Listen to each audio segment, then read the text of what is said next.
ചെറിയ എന്തെങ്കിലും ഒരു ആൾക്കൂട്ടം കണ്ടതുകൊണ്ടോ അല്ലെങ്കിൽ സോഷ്യൽ മീഡിയയിൽ നമുക്ക് കുറേയേറെ റെസ്പോൺസ് കിട്ടി എന്നതുകൊണ്ടോ സമൂഹത്തിലാകെ മാറ്റം വരുത്താൻ നമുക്ക് കഴിഞ്ഞു എന്ന് നമ്മൾ തെറ്റിദ്ധരിക്കുകയോ നമ്മളെ തന്നെ നമ്മൾ സ്വയം വിശ്വസിപ്പിച്ച് നമ്മൾ പൊയ്ക്കാലിൽ നടക്കുകയോ ചെയ്യരുത്. ഇതൊക്കെ നേരാണെന്ന് കരുതി ജീവിതത്തിലെ പ്രശ്നങ്ങളൊക്കെ ഈ ആൾദൈവത്തിന്റെ അടുത്ത് പോയാൽ മാറും എന്ന് കരുതുന്ന കുറെ ആൾക്കാരാണ് മരിച്ചത്. ആര് മരിച്ചാലും അത് ദുഃഖകരമാണ്. അന്ധവിശ്വാസ പെരുമ ഇങ്ങനെ വളർത്തിയെടുക്കുന്ന കാര്യത്തിൽ നമ്മുടെ സോഷ്യൽ മീഡിയയും നമ്മുടെ ഈ പുതിയ നവമാധ്യമങ്ങളും ഒക്കെ വലിയ പങ്ക് വഹിക്കുന്നുണ്ട്.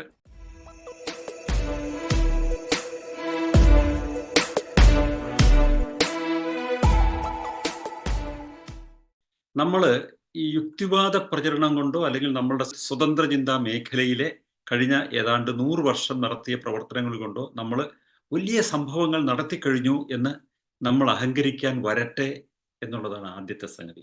ചെറിയ എന്തെങ്കിലും ഒരു ആൾക്കൂട്ടം കണ്ടതുകൊണ്ടോ അല്ലെങ്കിൽ സോഷ്യൽ മീഡിയയിൽ നമുക്ക് കുറേയേറെ റെസ്പോൺസ് കിട്ടി എന്നതുകൊണ്ടോ സമൂഹത്തിലാകെ മാറ്റം വരുത്താൻ നമുക്ക് കഴിഞ്ഞു എന്ന് നമ്മൾ തെറ്റിദ്ധരിക്കുകയോ നമ്മളെ തന്നെ നമ്മൾ സ്വയം വിശ്വസിപ്പിച്ച് നമ്മൾ പൊയ്ക്കാലിൽ നടക്കുകയോ ചെയ്യരുത്. അത് അസത്യമാണ്, അസംബന്ധമാണ്. കാരണം നമ്മൾ ഉദ്ദേശിക്കുന്ന സമൂഹത്തിലെ മാറ്റം എന്ന് പറയുന്നത് വളരെ വലിയൊരു പ്രശ്നമാണ്, വളരെ ഗൗരവമുള്ള ഒരു സംഗതിയാണ്, പല മുഖങ്ങളുള്ള ഒരു വ്യാളിയെപ്പോലെ ഉള്ള ഒരു പ്രശ്നമാണത്. മതം എന്നൊരു പ്രശ്നം മാത്രമല്ല ഉള്ളത്. മതവിശ്വാസം പുലർത്തുന്ന ആൾക്കാരോട് നമുക്ക് കലഹങ്ങളൊന്നുമില്ല, അല്ലെ? മതവിശ്വാസത്തോട് നമുക്ക് വിയോജിപ്പുള്ളത് എന്തുകൊണ്ടാണ്? മതം മനുഷ്യനെ ഒരു വീക്ക്നെസ്സിന് അടിമപ്പെട്ട് നമ്മളൊരു ദുർബല മനസ്കരാക്കി തുടരാനും എല്ലാത്തരം അന്ധവിശ്വാസങ്ങളിൽ തുടരാനും നമ്മളെ സഹായിക്കുന്ന ഒരു സാമൂഹ്യ സംവിധാനം ആണ് എന്ന നിഗമനമുള്ളത് കൊണ്ടാണ് മതത്തോട് നമ്മൾക്ക് വിയോജിപ്പുള്ളത്. അത് മാത്രമല്ല, മതം ഒരു എസ്റ്റാബ്ലിഷ്ഡ് ഓർഗനൈസേഷനാണ്. ആ എസ്റ്റാബ്ലിഷ് ഓർഗനൈസേഷനകത്ത് ഫണ്ടമെന്റലി എക്സ്പ്ലോയിറ്റേറ്റീവ് ആയിട്ടുള്ള കുറേയേറെ കാര്യങ്ങൾ മതങ്ങൾക്കകത്തൊക്കെ തന്നെ ഉണ്ട്. അതിനകത്ത് 2 തരത്തിലുള്ള സമീപനമുണ്ട്. മതങ്ങൾക്കകത്തുള്ള കുഴപ്പങ്ങൾ പരിഷ്കരിച്ച് അതിനെ മാറ്റിയെടുക്കുക, മെച്ചപ്പെടുത്തുക എന്ന സമീപനമുള്ള കുറച്ച് ആൾക്കാരുണ്ട്. റിഫോർമിസ്റ്റുകൾ, പരിഷ്കരണവാദികൾ എല്ലാ മതത്തിനകത്തും ഉണ്ട്. അവർ കുറേയേറെ മാറ്റങ്ങൾ എല്ലാ കാലഘട്ടത്തിലും ഉണ്ടാക്കുന്നുണ്ട്.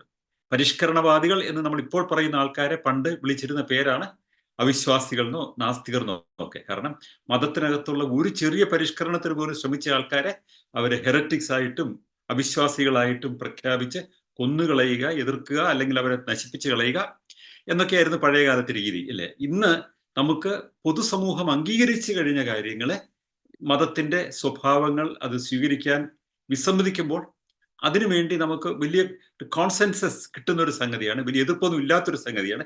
എങ്കിലും മതം കടിച്ചു പിടിച്ചിരിക്കുന്ന കുറെ സംഗതികളുണ്ട്. അതിൽ നിന്ന് വിമോചിപ്പിച്ചെടുക്കുക എന്നതാണ് പരിഷ്കരണവാദികൾ ചെയ്യുന്ന പ്രധാനപ്പെട്ട സമരങ്ങളിലൊന്ന്. അതിനപ്പുറത്ത് കുറെ കൂടി അപകടകരമായ അന്ധവിശ്വാസങ്ങൾ നമ്മൾ കാണുന്നു. അപകടകരമായ അന്ധവിശ്വാസം എന്ന് പറഞ്ഞാൽ, ഞാനൊരു ഉദാഹരണം പറയാം.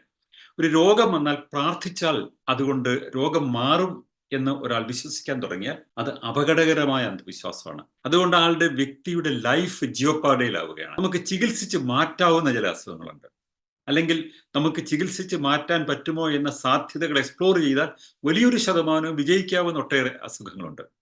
അത്തരം അസുഖങ്ങളെ അവഗണിച്ചുകൊണ്ട് അത് ഒരു മാജിക്കൽ ക്യൂർ കൊണ്ടോ പ്രാർത്ഥന കൊണ്ടോ അല്ലെങ്കിൽ ഏതെങ്കിലും സിദ്ധന്മാരെ കൊണ്ടോ അല്ലെങ്കിൽ ഒക്കെ ഇത് മാറും എന്ന് പറയുന്ന വ്യാപകമായ ഒരു പ്രചരണം നടക്കുന്നുണ്ട്. ഒരു മതത്തിന്റെ ഭാഗത്തു നിന്നല്ല, എല്ലാ മതത്തിന്റെ ഭാഗത്തും നടക്കുന്നുണ്ട്.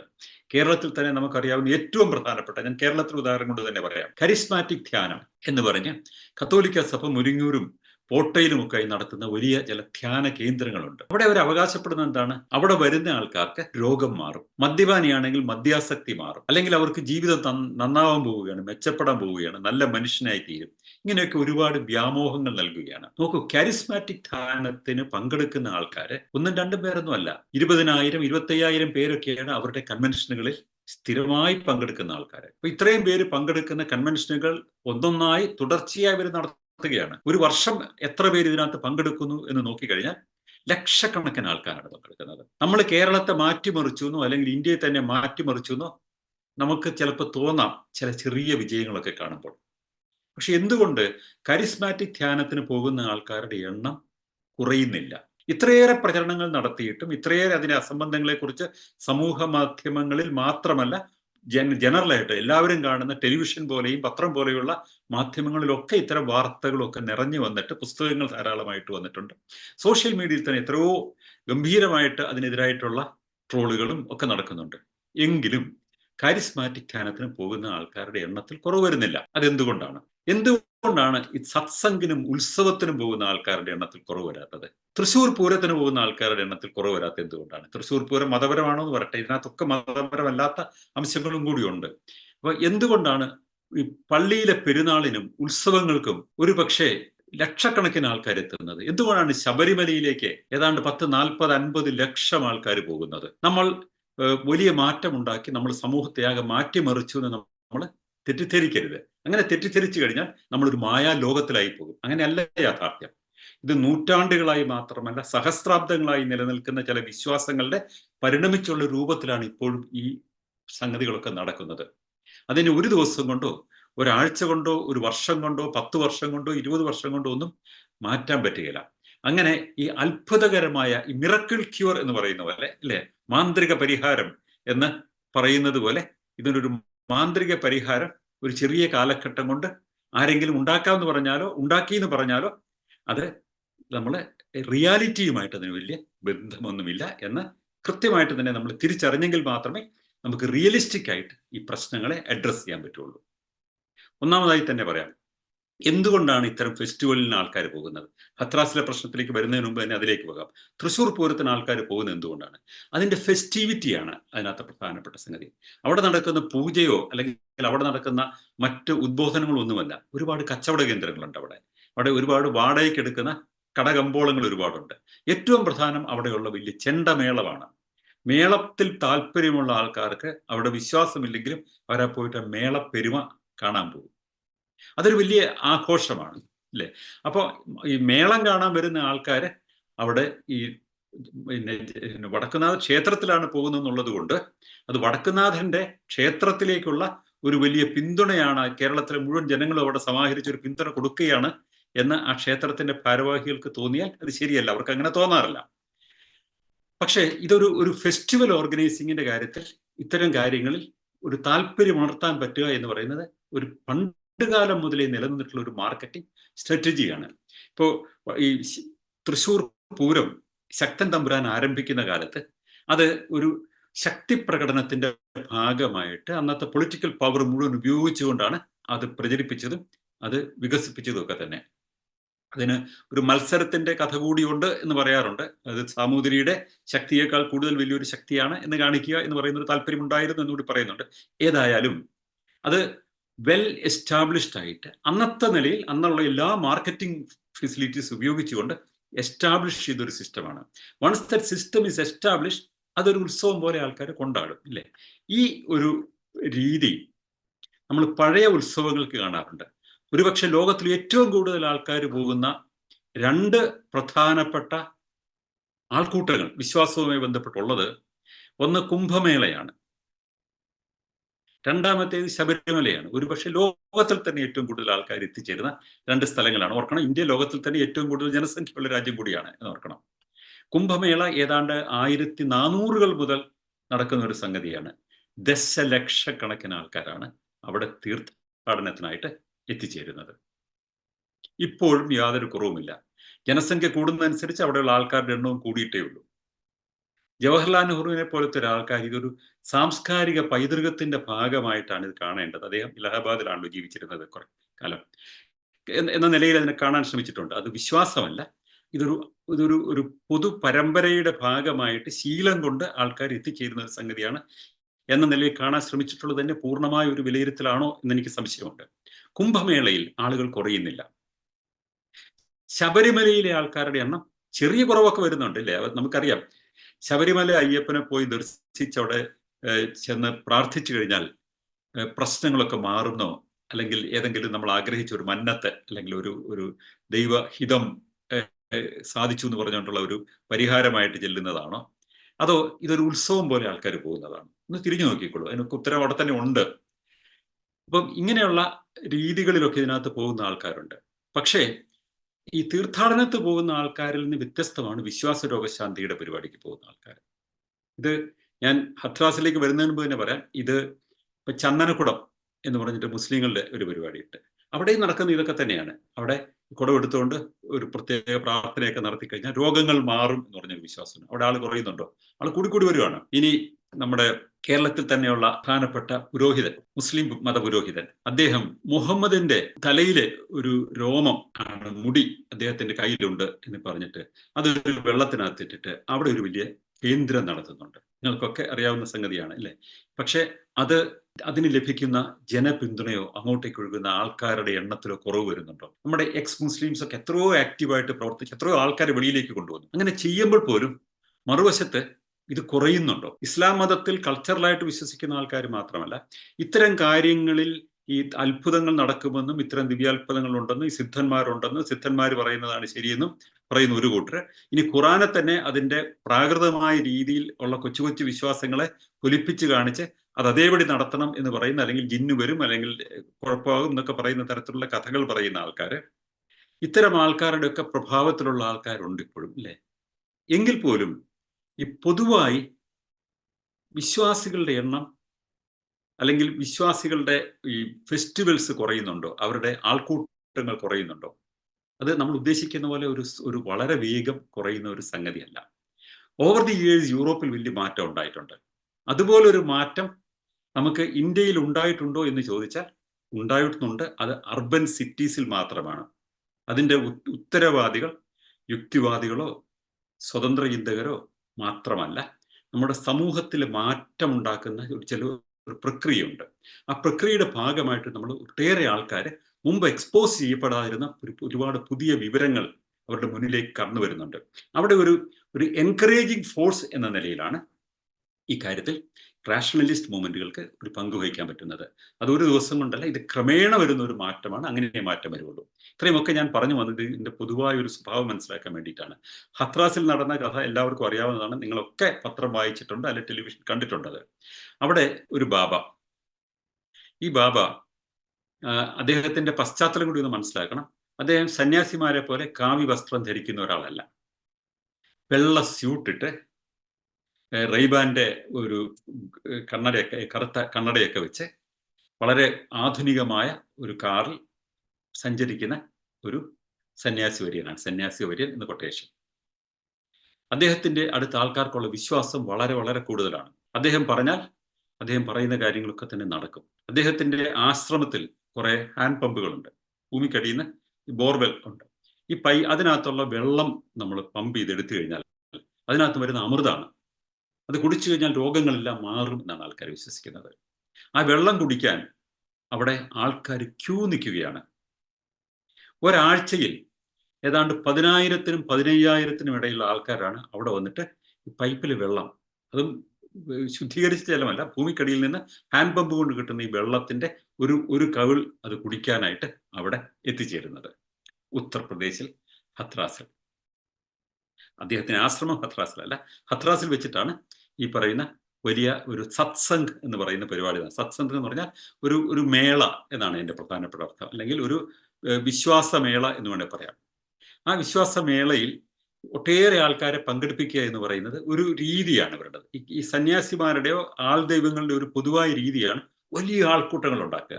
അവർ കേമന്മാരാണെന്ന് എസ്റ്റാബ്ലിഷ് ചെയ്യാൻ വേണ്ടിയിട്ട് അവർ വലിയ വലിയ പ്രചണ്ഡമായ പ്രചരണ പരിപാടിയാണ് നടത്തുന്നത്. അടുത്ത കാലത്ത് ഒരു ബാലാജി ബാബ എന്ന് പറഞ്ഞ ഒരാൾ ഇതുപോലെ മുന്നോട്ട് വന്നു. അദ്ദേഹം മധ്യപ്രദേശ് കേന്ദ്രീകരിച്ചാണ് വന്നത്. അദ്ദേഹം ഹനുമാന്റെ അവതാരമാണ് എന്ന് സ്വയം പറയുന്നു. ഹനുമാനെ പോലെയൊക്കെ മൂവ് ചെയ്യുന്നു. അദ്ദേഹവും ഇതുപോലെ മോഡേൺ വേഷമൊക്കെ ധരിക്കുന്നു, പ്രത്യേക തൊപ്പികളൊക്കെ വെക്കുന്നു.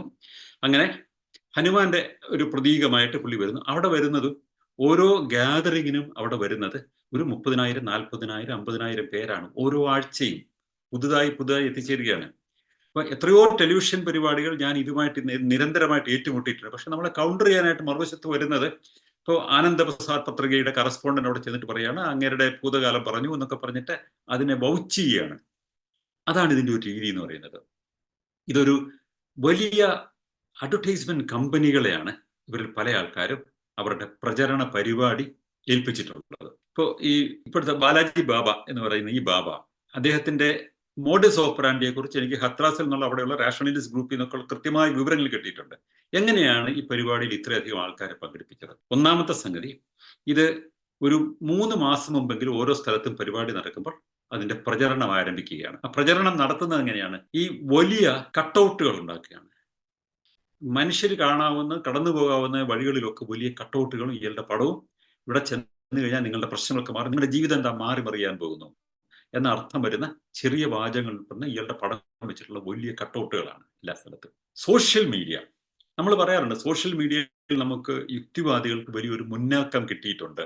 കഴിഞ്ഞ കുറെ നാളുകളായി, കഴിഞ്ഞ 10-15 വർഷമായി സോഷ്യൽ മീഡിയ വരാൻ തുടങ്ങിയപ്പോൾ മുതൽ നമുക്ക് അതിനകത്ത് ഒരു സ്വാധീനം കിട്ടാൻ തുടങ്ങിയിട്ടുണ്ട് എന്ന് പറയുമ്പോൾ ഓർക്കുക, ഈ സോഷ്യൽ മീഡിയ ഉപയോഗിച്ചുകൊണ്ട് തന്നെയാണ് ഈ പറയുന്ന ആൾദൈവങ്ങളൊക്കെ പ്രവർത്തിക്കുന്നത്. ഇൻസ്റ്റഗ്രാമിൽ 30 ലക്ഷം ഫോളോവേഴ്സ് ആണ് ഇങ്ങർക്കുള്ളത്. ഫേസ്ബുക്കിൽ ഏതാണ്ട് 1 ലക്ഷത്തിലേറെ ഫോളോവേഴ്സ് ആണ് ഇദ്ദേഹത്തിനുള്ളത്. ആ 1 ലക്ഷത്തിലേറെയുള്ള ഫോളോവേഴ്സ് ഉള്ള നിരവധി ഗ്രൂപ്പുകൾ അങ്ങനെ ഉണ്ട്, നിരവധി പേജുകളുണ്ട്. ഇനി അതുകൂടാതെ ഈ ചെറിയ റീലുകൾ വഴി ഇദ്ദേഹം നടന്നു പോകുന്നത്, ഇദ്ദേഹത്തിന്റെ വാക്കുകൾ കൊണ്ട് വലിയ മാറ്റങ്ങൾ ഉണ്ടാകുന്ന, ആൾക്കാർ വന്ന് കാലിൽ വീഴുന്നത്, വളരെ പ്രമുഖരായ ആൾക്കാർ കാലിൽ വീഴുന്നത്, ഇങ്ങനെയുള്ള റീലുകൾ ഒരു ദിവസത്തിൽ 5-6 എണ്ണം ഇത് നിരന്തരമായി റിലീസ് ചെയ്യുകയാണ്. അങ്ങനെ റിലീസ് ചെയ്യുമ്പോൾ തന്നെ നമ്മൾ അറിയേണ്ട ഒരു സംഗതിയുണ്ട്. എങ്ങനെയാണ് ഈ സോഷ്യൽ മീഡിയയിലെ പോസ്റ്റുകൾക്ക് വലിയ റീച്ച് കിട്ടുന്നത് എന്നുള്ളത് എല്ലാവർക്കും അറിയാവുന്ന സംഗതിയാണ്. തെരഞ്ഞെടുപ്പിൽ എല്ലാവരും ഉപയോഗിക്കുന്ന സംഗതിയാണ്.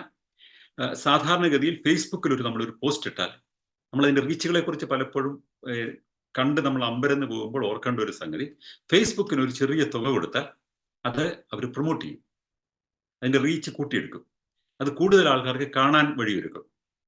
അതിന് ആർക്കും ചെയ്യാവുന്ന സംഗതിയാണ്. ഒരു പേജ് ഉണ്ടെങ്കിൽ ആ പേജിനെ നമ്മൾ ബൂസ്റ്റ് ചെയ്താൽ അത് അതിന്റെ റീച്ച് വളരെ കൂടും.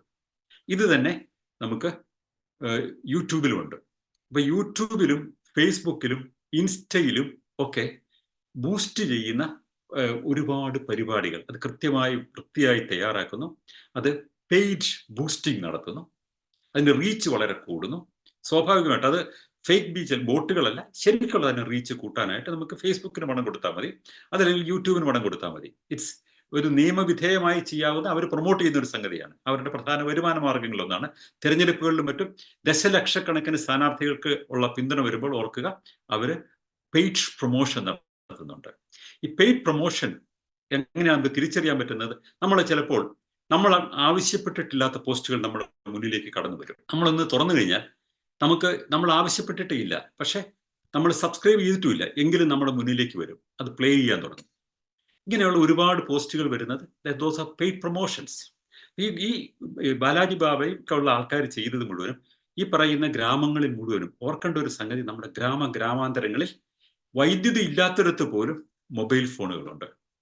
വൈദ്യുതി ഇല്ലാത്തടത്ത് എങ്ങനെയാണ് മൊബൈൽ ഫോണിന് ചാർജ് ചെയ്യാന്ന് ചോദിച്ചാൽ, അങ്ങനെയുള്ള ഫോൺ ചാർജ് ചെയ്യുന്നതിനുള്ള ചാർജിങ് സെന്റേഴ്സ് ഉണ്ട് പലയിടത്തും. പല സ്ഥലത്തും മൊബൈലായിട്ട് ചെന്ന് ഇത് ചാർജ് ചെയ്യുന്ന ആൾക്കാരുണ്ട്. അതായത് സൈക്കിളിലോ മോട്ടോർ ബൈക്കിലോ ചാർജറുമായിട്ട് പോവുക, എന്നിട്ട് അത് 10, 15, 20 പേര് ഒരു ഗ്രാമത്തിൽ അവർ ചാർജ് ചെയ്യാനായിട്ട് വെക്കുക, അതിനൊരു ചെറിയ തുക വാങ്ങിച്ചുകൊണ്ട് ചാർജ് ചെയ്യുക. അവിടെ ഇലക്ട്രിസിറ്റി എത്തിയിട്ടുണ്ടാവില്ല. അങ്ങനെ പോലും മൊബൈൽ, നമ്മുടെ ലോകത്തിൽ തന്നെ ഏറ്റവും കൂടുതൽ മൊബൈൽ ഉപയോഗിക്കുന്ന ആൾക്കാർ ഇന്ത്യയിലാണ്. രണ്ടാമതാണ് ബ്രസീൽ വരുന്നത്. അപ്പം ഈ മൊബൈലുകളുടെ ഉപയോഗം ഗംഭീരമായിട്ട് ഉപയോഗിക്കുന്ന ആൾക്കാരാണ് ഈ പറയുന്ന സന്യാസിമാരും ബാബമാരും ഒക്കെ തന്നെ. ഒരു വശത്ത് നമ്മൾ പ്രോഗ്രസീവ് ആയിട്ടുള്ള കാര്യങ്ങൾ നമ്മൾ കാണുമ്പോൾ തന്നെ നോക്കുക, ഈ കരിസ്മാറ്റിക് ധ്യാനക്കാരുടെ ഗ്രൂപ്പുകൾ നോക്കുക, എത്ര 1000 പേരാണ് അത് കാണുന്നത്. അതുപോലെ തന്നെ കൃപാസനം, അവരവരുടെ സോഷ്യൽ മീഡിയ അവർ അത്ര എഫക്റ്റീവായിട്ട് ഉപയോഗിക്കുന്നില്ലെങ്കിൽ പോലും അവർ സോഷ്യൽ മീഡിയയിലുള്ള ഒരുപാട് ഈ സാക്ഷ്യം പറച്ചിലുകളും മറ്റും പ്രൊമോട്ട് ചെയ്യുന്നുണ്ട്. അതിനേക്കാളൊക്കെ എത്രയോ വലിയ തരത്തിലാണ് ഇത് ചെയ്യുന്നത്. അത് ബാലാജി ബാബയാണെങ്കിലും ഇപ്പൊ കഴിഞ്ഞ ദിവസം ഈ കുഴപ്പമുണ്ടാക്കിയ ബാബയാണെങ്കിലും ഇവരൊക്കെ തന്നെ ചെയ്യുന്നത് ഈ പറയുന്ന പ്രൊമോഷനാണ്. ഇപ്പം social media promotion, paid promotion, വലിയ കട്ടൗട്ടുകൾ, പോസ്റ്ററുകൾ, അതുകൂടാതെ അവർക്ക് പെയ്ഡ് ആയിട്ടുള്ള ഏജന്റുമാരുണ്ട്. എത്ര ആൾക്കാരെ നിങ്ങൾ കൊണ്ടുവരുന്ന ആളുടെ എണ്ണം കണക്കാക്കി പ്രതിഫലം നൽകുന്ന ഏജന്റുമാര്. രാഷ്ട്രീയ പാർട്ടികൾ പണ്ട് അങ്ങനെയാണ് ചെയ്തിരുന്നത്. നിങ്ങൾക്കൊക്കെ അറിയാം, അടിയന്തരാവസ്ഥ കാലത്ത് മറ്റു ഇന്ദിരാഗാന്ധിയുടെ പൊതുയോഗങ്ങളിൽ ലക്ഷക്കണക്കിന് ആൾക്കാരാണ് പങ്കെടുക്കുന്നത്. അത് 100 പേരെ കൊണ്ടുവരുന്നതിന് എന്താണ് റേറ്റ് എന്നുള്ളതിനൊരു കണക്കുണ്ട് പലപ്പോഴും. അതനുസരിച്ച് പണം കൊടുത്ത് ആൾക്കാരെ, പണ്ട് ജാഥയ്ക്കൊക്കെ ആൾക്കാരെ ഇറക്കുന്നു എന്ന് പറയുന്ന പോലെ ഇത്തരം പരിപാടികളിലേക്ക് കൊണ്ടുവരുന്നുണ്ട്. ഇതുകൊണ്ട് ഇവർക്ക് എന്താണ് നേട്ടം എന്ന രണ്ടാമത്തെ ചോദ്യമുണ്ട്. ഇവരുടെ നേട്ടം, ഈ വരുന്ന ആൾക്കാരുടെ എണ്ണം അവർക്ക് ഈക്കണോമിക്കലി യാതൊന്നും അവർക്ക് കിട്ടുന്നില്ല, പക്ഷെ അതുമൂലം ഒരു പൊളിറ്റിക്കൽ ക്ലൗട്ട് കിട്ടുകയാണ്. നിങ്ങളുടെ കൂടെ ഇത്ര പേരുണ്ട്, നിങ്ങളുടെ പരിപാടിക്ക്, നിങ്ങളുടെ സത്സംഗിന് ഇത്ര പേര് വരുന്നു എന്ന് കാണിച്ചാൽ അത് പൊളിറ്റിക്കലായിട്ട് ഒരുപാട് കാര്യങ്ങൾ വിൻ ചെയ്യാനായിട്ടുള്ള വഴിയൊരുക്കുകയാണ്. നമ്മൾ കരുതുന്ന പോലെ അത്ര ലളിതമായിട്ടല്ല നമ്മുടെ രാഷ്ട്രീയ പാർട്ടികളൊന്നും തന്നെ പ്രവർത്തിക്കുന്നത്. നിങ്ങൾക്കൊക്കെ അറിയാം, റാം റഹീം എന്ന് പറയുന്ന ഒരാളുണ്ടായിരുന്നില്ലേ? അദ്ദേഹം നിരവധി ബലാത്സംഗ കേസുകളിൽ പ്രതിയായിട്ട് ജീവപര്യന്തം തടവ് ശിക്ഷ അനുഭവിക്കുകയാണ്. പക്ഷെ അദ്ദേഹം ജീവപര്യന്തം തടവ് കിടക്കുന്നില്ല അവിടെ. അദ്ദേഹത്തിന് പരോള് കിട്ടുന്നു. പരോള് കഴിഞ്ഞ് തിരിച്ചു പോയി കഴിഞ്ഞാൽ ഏതാനും ദിവസങ്ങൾ കഴിഞ്ഞാൽ വീണ്ടും പരോള് കിട്ടുന്നു. അദ്ദേഹത്തിന്റെ ആശ്രമം പഴയ പോലെ തന്നെ റൺ ചെയ്തുകൊണ്ടിരിക്കുകയാണ് ഇപ്പോഴും. നിരവധി കൊലപാതകങ്ങളും ബലാത്സംഗങ്ങളും ഒക്കെ ചെയ്ത് കോടതി ശിക്ഷിച്ച് സുപ്രീം കോടതി വരെ അത് കൃത്യമായി ശിക്ഷ കഴിഞ്ഞിട്ടുള്ള ആൾക്കാർ പോലും ഭരണ സംവിധാനവുമായി ഒരു ബാന്ധവം പുലർത്തിക്കൊണ്ട് അവരുടെ ശക്തി അവർക്ക് തെളിയിക്കാനും നിലനിർത്താനും പറ്റും. അവർക്ക് സ്ഥാപനങ്ങളുണ്ട്, അവർക്ക് സ്കൂളുകളുണ്ട്, ആശുപത്രികളുണ്ട്. അതുപോലെ തന്നെ ഈ മണി വിൻ ചെയ്യാവുന്ന മറ്റ് മാർഗങ്ങൾ ധാരാളമുണ്ട്. അപ്പൊ ഇതിനൊക്കെ അതീതമായിട്ട് ഇതൊക്കെ സാധ്യമാകുന്നതിന് വേണ്ടിയുള്ള പൊളിറ്റിക്കൽ ക്ലൗഡ്, ഈ ആൾക്കൂട്ടത്തെ കാണിച്ചുകൊണ്ട് ഞങ്ങൾക്ക് ശക്തിയുണ്ട് എന്ന് കാണിക്കുന്നത് it's an investment for building up institutions. ഇതാണ് ഇവരെല്ലാം തന്നെ ചെയ്യുന്നത്. ഈ ഈ പറയുന്ന ബാബ, അദ്ദേഹം ഒരു പോലീസ് കോൺസ്റ്റബിളോ മറ്റോ ആയിരുന്നു, പോലീസ് ഹെഡ് കോൺസ്റ്റബിൾ ആയിരുന്നു. അത് കഴിഞ്ഞ് റിട്ടയർ ചെയ്ത് കഴിഞ്ഞിട്ടാണ് ഇങ്ങനെ ഒരു പരിപാടി തുടങ്ങിയത്. ഞാൻ ഡൽഹിയിലായിരിക്കുന്ന കാലത്ത് ഞാൻ ഓർക്കുന്നുണ്ട്, ഇതുപോലെ വേറൊരു ബാബ അദ്ദേഹത്തെ ഒരു സെക്സ് റാക്കറ്റുമായി ബന്ധപ്പെടുത്തിയിട്ട് അറസ്റ്റ് ചെയ്യുകയും പിന്നീട് ശിക്ഷിക്കുകയൊക്കെ ചെയ്തു. ഇങ്ങനെ ഒരു ഗാർഡായിരുന്നു, ഒരു കമ്പനിയിലെ വാതിക്കൽ നിൽക്കുന്ന ഒരു ഗാർഡായിരുന്നു. അപ്പോഴാണ് ഒരു ദൈവമായ കൊള്ളാം എന്ന ആഗ്രഹം തോന്നുന്നു. അത് പെട്ടെന്ന് അത് വിജയിച്ചു, കുറച്ച് പേരൊക്കെ റെസ്പോണ്ട് ചെയ്യുന്നപ്പോഴേക്കും പുള്ളി പെട്ടെന്ന് അതിനോട് പൊരുത്തപ്പെട്ടു, പ്രൊമോഷൻ തുടങ്ങി. കുറച്ച് പണം ബാങ്കിൽ നിന്ന് ലോൺ എടുത്തുകൊണ്ട് പുള്ളിയുടെ വലിയ കട്ടൗട്ടുകളും ഒക്കെ ഉണ്ടാക്കിയെടുത്തു. ചില മീറ്റിങ്ങുകൾ വിളിച്ചു, സത്സംഗ് വിളിച്ചു. തുടർന്ന് ആശുപത്രി ഉണ്ടായി, ഹോസ്പിറ്റലുണ്ടായി, ഇങ്ങനെ സ്ഥാപനങ്ങൾ ഒട്ടേറെ ഉണ്ടായി. ഒന്നൊന്നിനോട് ഇങ്ങനെ പൊലിച്ച് അത് കയറി വന്നു. അവസാനം വേറൊരു സെക്സ് റാക്കറ്റുമായി ബന്ധപ്പെടുത്തിയിട്ട് ഇദ്ദേഹത്തോട് ബന്ധപ്പെട്ട് വരുന്ന സ്ത്രീകളെ ഒരു സെക്സ് റാക്കറ്റുമായി ലിങ്ക് ചെയ്തുകൊണ്ട് അങ്ങനെ ഒരു ഏർപ്പാട് കൊണ്ടുണ്ടായിരുന്നു. അതാണ് അദ്ദേഹത്തെ അവസാനം കുഴപ്പത്തിലാക്കിയത്. അപ്പൊ ഇങ്ങനെയുള്ള ഒരുപാട് രീതികളിൽ യാതൊരു ബാക്ക്ഗ്രൗണ്ടും ഇല്ലാതെ പെട്ടെന്ന് ശൂന്യതയിൽ നിന്ന് വരുന്ന കുറെ ആൾക്കാർക്ക് ദൈവമാകാൻ പറ്റും എന്നുള്ളതാണ് ഹിന്ദു മതത്തിലെ ഈ പറയുന്ന രീതികൾക്ക് അംഗീകാരം കിട്ടുന്ന സംവിധാനത്തിലുള്ളത്. മറ്റ് പല മതങ്ങളിലാണെങ്കിൽ ഒരു ദീർഘമായ പഠനമൊക്കെ കഴിഞ്ഞിട്ടാണ് അവരുടെ പുരോഹിതനാകാൻ പറ്റുള്ളൂ. ഹിന്ദുമതത്തിൽ അത് വേണ്ട. കുറച്ച് കാവ്യവസ്ത്രം വാങ്ങി ധരിച്ചു കഴിഞ്ഞിട്ട് സന്യാസിയാണെന്ന് സ്വയം പ്രഖ്യാപിച്ചു കഴിഞ്ഞാൽ നാട്ടുകാർ അംഗീകരിക്കും. പണ്ടത്തെ കാലത്ത് ദീക്ഷ കൊടുത്ത് സന്യാസിയാവുക എന്നൊക്കെ പറയുന്ന ഒരു രീതി ഉണ്ടായിരുന്നെങ്കിൽ ഇതൊന്നും വേണ്ട. കാവ്യ എടുത്തു എവിടെയെങ്കിലും പോയി കഴിഞ്ഞാൽ കാവ്യ കണ്ടാൽ അപ്പൊ തന്നെ കാലെ വീഴുന്ന ആൾക്കാർ നമ്മുടെ നാട്ടിൽ ധാരാളമുണ്ട്. കാരണം ആൾക്കാർക്ക് അത്ഭുതങ്ങൾ പ്രവർത്തിക്കുന്ന ആൾക്കാരെയാണ് അവർ നോക്കുന്നത്. എങ്ങനത്തെ ആൾക്കാരാണ് ഇത്തരം ആൾദൈവങ്ങളുടെ പിന്നാലെ പോകുന്നത്? സ്വന്തമായി തീരുമാനങ്ങൾ എടുക്കാൻ പ്രാപ്തിയില്ലാത്ത ആൾക്കാർ, സ്വന്തമായി പ്രശ്നങ്ങളെ അഡ്രസ് ചെയ്യാൻ പറ്റാത്ത ആൾക്കാർ, അവർക്ക് വേണ്ടി ചിന്തിക്കുന്ന, അവർക്ക് വേണ്ടി പ്രശ്നങ്ങൾ പരിഹരിക്കുന്ന, എന്താണ് ചെയ്യേണ്ടതെന്ന് അവരോട് ഉപദേശിക്കുന്ന, അവർക്ക് വേണ്ടി എല്ലാം മനസ്സിലാക്കിയിട്ട് അവരോട് പറയുന്ന, അവർക്ക് വേണ്ടി ദൈവങ്ങളോട് സംസാരിക്കുന്ന ഒരാളെയാണ് അവർക്ക് വേണ്ടത്. It's an easy deal. Surrender ചെയ്യുക. നിങ്ങൾ ആകെ ചെയ്യേണ്ടത് ഈ പറയുന്ന ആൾ ദൈവത്തിന് സറണ്ടർ ചെയ്താൽ മാത്രം മതി. ബാക്കി നിങ്ങൾക്ക് വേണ്ട ജ്ഞാനം ഈ ആൾ ദൈവം തരുന്നു, നിങ്ങൾക്ക് വേണ്ട ജീവിത സൗഭാഗ്യം തരുന്നു എന്നാണ് വിശ്വാസം നൽകുന്നു. എന്താണ് മെച്ചപ്പെട്ട ജീവിതം എന്നതിനെ കുറിച്ചുള്ള സങ്കല്പങ്ങൾ നൽകുന്നു. നിങ്ങൾ ഒരു മായിക ലോകത്തിൽ ഇങ്ങനെ വിഭ്രമിച്ച് ജീവിക്കാൻ തുടങ്ങുന്നു. അങ്ങനെ ആൾക്കാരെ നിലനിർത്തുന്നത് വഴി രണ്ട് ഗുണമുണ്ട്. ഒന്ന്, ഇത്തരം ആൾക്കാരെ അവരുടെ ഫണ്ടമെന്റൽ നെസസിറ്റീസിന് വേണ്ടി ആവശ്യപ്പെടുന്ന ആൾക്കാരല്ല ഒരിക്കലും. പൊളിറ്റീഷ്യൻസിന് അത് സന്തോഷമാണ് ഇത്തരം ആൾക്കാരെ. രണ്ടാമത്തെ സംഗതി, ഇത്തരം ആൾക്കാരെ കൈവശം വെച്ചുകൊണ്ട് വിലപേശി കൂടുതൽ അധികാരവും സ്ഥാനങ്ങളും രാഷ്ട്രീയ പദവികളും ഒക്കെ തന്നെ നേടിയെടുക്കാനായിട്ട് പല ആൾക്കാർക്ക് സാധിക്കാറുണ്ട്. ഇത്തരം ആൾദൈവങ്ങൾ പലപ്പോഴും തെരഞ്ഞെടുപ്പുകളിൽ മത്സരിക്കാറുണ്ട്, വലിയ ഭൂരിപക്ഷത്തോടു കൂടി ജയിച്ചു വരാറുണ്ട്. ഇതൊക്കെ വളരെ സ്വാഭാവികമാണ്. ഡൽഹിയിലെ ഞാൻ അവിടെ ഉണ്ടായിരിക്കുന്ന സമയത്ത് ടെലിവിഷൻ പരിപാടികളിൽ വന്ന് ഈ യാഥാസ്ഥിതികത്തിന് വേണ്ടിയും ഒക്കെ അല്ലെങ്കിൽ ഇത്തരം വിശ്വാസങ്ങൾക്ക് വേണ്ടി വാദിച്ചിരുന്ന പല ആൾദൈവങ്ങളും പിന്നീടുള്ള തെരഞ്ഞെടുപ്പിൽ BJPയുടെയും കോൺഗ്രസിന്റെ ഒക്കെ സ്ഥാനാർത്ഥികളായിട്ട് വരുന്നത് ഞാൻ കണ്ടിട്ടുണ്ട്. ഇതൊക്കെ ഈ അധികാരത്തിലേക്കുള്ള വഴിയാണ്, അല്ലെങ്കിൽ ധനസമ്പാദനത്തിനുള്ള വഴിയാണ്. അതുകൊണ്ട് ആൾക്കൂട്ടത്തെ മയക്കി ഇങ്ങനെ നിർത്തുക എന്ന് പറയുന്ന ഒരു രീതി മാത്രമാണ്. ഇനി ഹത്രാസിൽ നടന്നത് എന്താണ്? ഈ വിശ്വാസത്തിന്റെ അളവ് ഏത് അളവിൽ പോകും? ഒരു ആൾദൈവത്തെ ഒരാൾ സ്വീകരിച്ചു കഴിഞ്ഞാൽ ആൾദൈവം പറയുന്നത് എന്തും അവർക്ക് ശരിയാണ്. അവർക്ക് അതുപോലെ എല്ലാ പരിഹാരങ്ങളും ആൾദൈവം കിട്ടും. ആൾദൈവത്തെ ആരെങ്കിലും സ്പർശിച്ചാലോ അവർ ക്ഷുഭിതരാകും. അവരേക്കാൾ വലിയ ഒരു സംഗതിയായിട്ടാണ് ഈ ആൾദൈവത്തെ കാണുന്നത്. അതുകൊണ്ട് ഈ ആൾദൈവത്തിനെതിരായിട്ട് അവിടെ ഒരു കോമ്പറ്റീറ്റീവ് ആയിട്ട് 2 പേരുണ്ട്. അങ്ങേരുടെയും ഉണ്ടായിരുന്നു അടുത്ത ദിവസത്തെ പരിപാടി, ഇത് ക്യാൻസൽ ചെയ്തു. അപ്പം ഈ പരിപാടി നടക്കുന്നതിന് മുമ്പായിട്ട് അദ്ദേഹം തന്നെ പറഞ്ഞു, ഈ പരിപാടിയിൽ വരുന്ന ആൾക്കാർ ഓർക്കേണ്ട ഒരു പ്രധാന സംഗതി, അദ്ദേഹം അദ്ദേഹത്തിന്റെ കാറിൽ വന്ന് ഇറങ്ങിയിട്ട് നടന്നാണ് വരുന്നത്. അപ്പൊ ആ നടന്നു വരുമ്പോൾ ആ നടന്നു വരുന്ന ഓരോ ചുവട് വെക്കുന്നതും അതിന്റെ താഴെയുള്ള മണ്ണ് എടുത്ത് നെറ്റിയിൽ പൂശിക്കഴിഞ്ഞാൽ അവരുടെ എല്ലാ രോഗങ്ങളും മാറുന്ന മാത്രമല്ല ജീവിത സൗഭാഗ്യം മുഴുവൻ വരും. അത് വിശ്വസിക്കുകയാണ് ആൾക്കാർ. അദ്ദേഹം വന്നു, ഒരു ചെറിയ വഴിക്കോടെയാണ് സ്റ്റേജിലേക്ക് കയറുന്നത്. പക്ഷെ അദ്ദേഹം പോകുന്നതിന് മുമ്പായിട്ട് ഈ ആൾക്കൂട്ടത്തിന്റെ നടുക്കോടെ നടന്നാണ് അദ്ദേഹം പോകുന്നത്.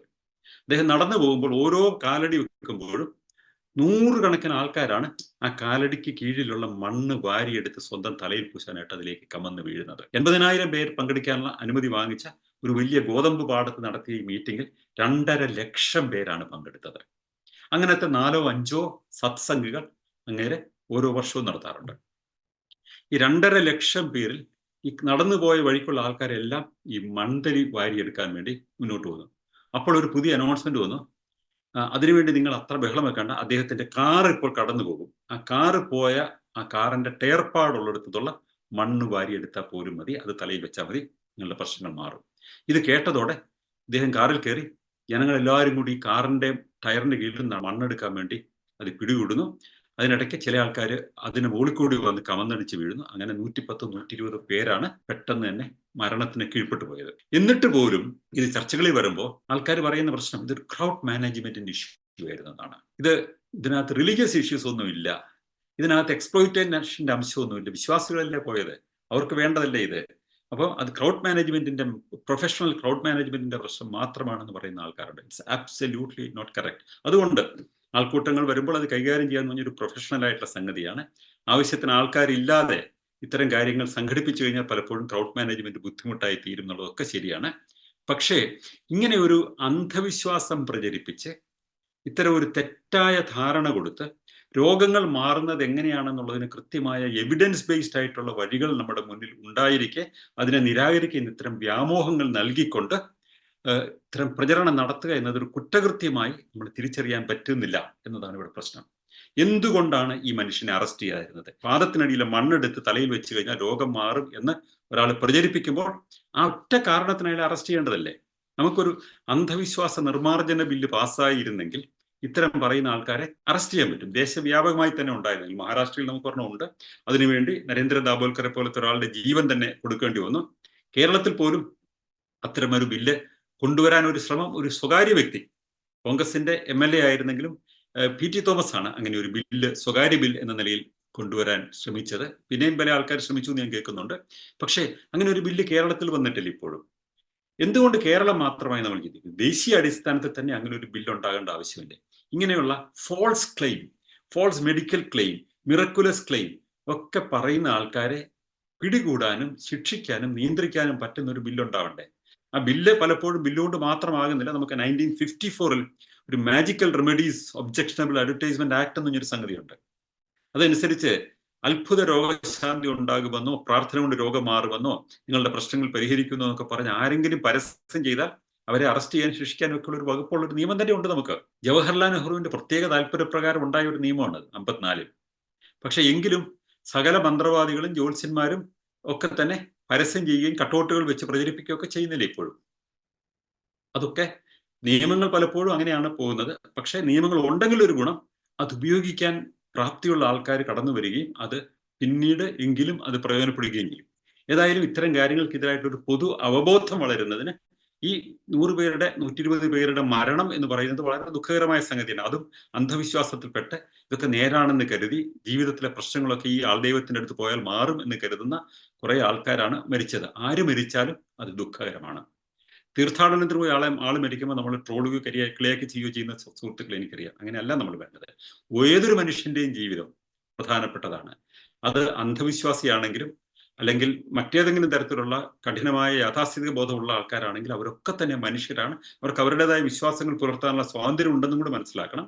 അതുകൊണ്ട് തന്നെ ഓരോ മരണവും ദുഃഖകരമാണ്. അത്തരം ഒരു സാഹചര്യത്തിലേക്ക് നീങ്ങുന്ന മട്ടിൽ അന്ധവിശ്വാസ പെരുമ ഇങ്ങനെ വളർത്തിയെടുക്കുന്ന കാര്യത്തിൽ നമ്മുടെ സോഷ്യൽ മീഡിയയും നമ്മുടെ ഈ പുതിയ നവമാധ്യമങ്ങളും ഒക്കെ വലിയ പങ്ക് വഹിക്കുന്നുണ്ട്. അവിടെ നമ്മൾ ഈ ആവിഷ്കാര സ്വാതന്ത്ര്യമോ സ്വതന്ത്രമില്ല എന്ന് പറഞ്ഞിട്ട് മാത്രം കാര്യമില്ല. കാരണം ഈ എവിഡൻസ് ബേസ്ഡ് അല്ലാത്ത മെഡിസിൻ, എവിഡൻസ് ബേസ്ഡ് അല്ലാത്ത ക്ലെയിംസ് ഒക്കെ ആൾക്കാർ പരസ്യം ചെയ്താൽ അത് തെറ്റായ പരസ്യ പ്രചരണത്തിലൂടെ ആൾക്കാരെ വഞ്ചിക്കാൻ ശ്രമിക്കൽ തന്നെയാണ്. നിങ്ങൾക്ക് രോഗം മാറും എന്ന് ഒരാൾ പറഞ്ഞാൽ അതിനൊരു കൃത്യമായ ശാസ്ത്രീയമായ മാർഗങ്ങളില്ലാത്ത അവകാശവാദങ്ങളാണെങ്കിൽ അതിനെ നിയന്ത്രിക്കാൻ പറ്റണം. അത്തരം കാര്യങ്ങൾ ഫോൾസ് അഡ്വർടൈസ്മെന്റ്സ് ആണ് അതൊക്കെ തന്നെ നിയന്ത്രിക്കാൻ പറ്റുന്ന മറ്റുള്ള ഒരു അവബോധം ഉണ്ടാവുകയാണ് പ്രധാനം. ഒരു വലിയ അവയർനെസ് ഇതുമൂലം എല്ലായിടത്തും ഉണ്ടായിട്ടുണ്ട്. ഞാൻ തന്നെ പങ്കെടുത്ത 2, 3, 4 പരിപാടികൾ ഉണ്ടായിരുന്നു. ഹിന്ദിയിലും ഇംഗ്ലീഷിലും ഒക്കെ ഉള്ള ഒരുപാട് ടെലിവിഷൻ ചാനൽ ഞാൻ പങ്കെടുത്തു. അതുകൂടാതെ എത്രയോ പരിപാടികൾ മറ്റു ചാനലുകളിലൊക്കെ നടന്നിരിക്കണം. അപ്പോൾ അതുകൊണ്ട് തന്നെ പത്രങ്ങളിലും ഒക്കെ ഇത് ചർച്ചയായിട്ട് വരുന്നുണ്ട്. ഇങ്ങനെ ഒരു പ്രശ്നം ഉണ്ടാകുമ്പോൾ അത് ദുഃഖകരമാണെങ്കിലും ഒരു പൊതുജന ശ്രദ്ധ ഇത്തരം കാര്യങ്ങളിലേക്ക് വരും. നമ്മുടെ നാട് മാറിയിട്ടില്ല, മാറ്റം ആരംഭിച്ചിട്ടേ ഉള്ളൂ. അതുകൊണ്ട് നമ്മൾ അലസരായിരിക്കരുത്. മാറ്റിക്കഴിഞ്ഞു, സമൂഹമാകെ മാറി എന്ന് നമ്മൾ അഹങ്കരിക്കാൻ വരട്ടെ. നമുക്ക് ഒരുപാട് ജോലികൾ ചെയ്തു തീർക്കാനുണ്ട് ഈ അന്ധവിശ്വാസത്തിന്റെ കൊടുങ്കാട് വെട്ടിത്തെളിക്കുന്നതിന് വേണ്ടി. Thank you very much.